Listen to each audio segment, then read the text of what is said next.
Hello बच्चों, यहाँ प्रश्न है सही उत्तर जिनका उसका औचित्य दीजिए कि त्रिभुज ए बी सी में ए बी 6 वर्गमूल 3 सेंटीमीटर, ए सी 12 सेंटीमीटर, बी सी 6 सेंटीमीटर, तो कोण बी क्या होगा। चार विकल्प है। चलिए इस प्रश्न को हल करते हैं। तो मुख्य अवधारणा अगर मैं लिखूं, मुख्य अवधारणा इस प्रश्न का, तो हम इस प्रश्न में पाइथागोरस प्रमेय का प्रयोग करेंगे। पाइथागोरस प्रमेय, जिसमें क्या होता है, कर्ण का वर्ग बराबर में लंब का वर्ग जोड़ में आधार का वर्ग, और ये पाइथागोरस प्रमेय हम समकोण त्रिभुज में लगाते हैं। तो सबसे पहले अगर देखें तो त्रिभुज ए बी सी में ए बी एक भुजा है जिसका मान दिया है 6 वर्गमूल 3। तो अगर मैं ए बी का वर्ग कर दूं, ए बी का वर्ग बराबर 6 वर्गमूल 3, तो इसका वर्ग करेंगे तो कितना हो जाएगा, 36 36 दिया 108, ये 108 सेंटीमीटर आ जाएगा।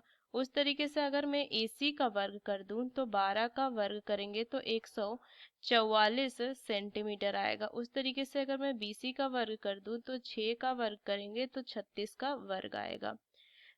36 नहीं, 36 सेंटीमीटर आएगा। अब देखिए यहाँ से अगर मैं देखूँ तो सबसे बड़ी जो भुजा सबसे बड़ा जो मान आया वो क्या आया, यहाँ से सबसे बड़ी भुजा AC है। तो AC तो मैं लिख सकती हूँ कि अगर कोई समकोण त्रिभुज होती है, अगर इस तरीके से एक समकोण त्रिभुज होती है तो जो सबसे बड़ी भुजा होती है वो कर्ण होती है।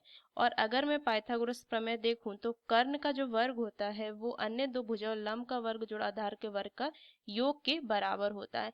तो अगर मैं ऐसा करूं कि जो जो दो छोटी भुजाएं हैं, मतलब जो कर्ण मान लीजिए सबसे बड़ी भुजा, उसके बाद जो दो भुजाएं हैं उनका मैं योग करती हूँ।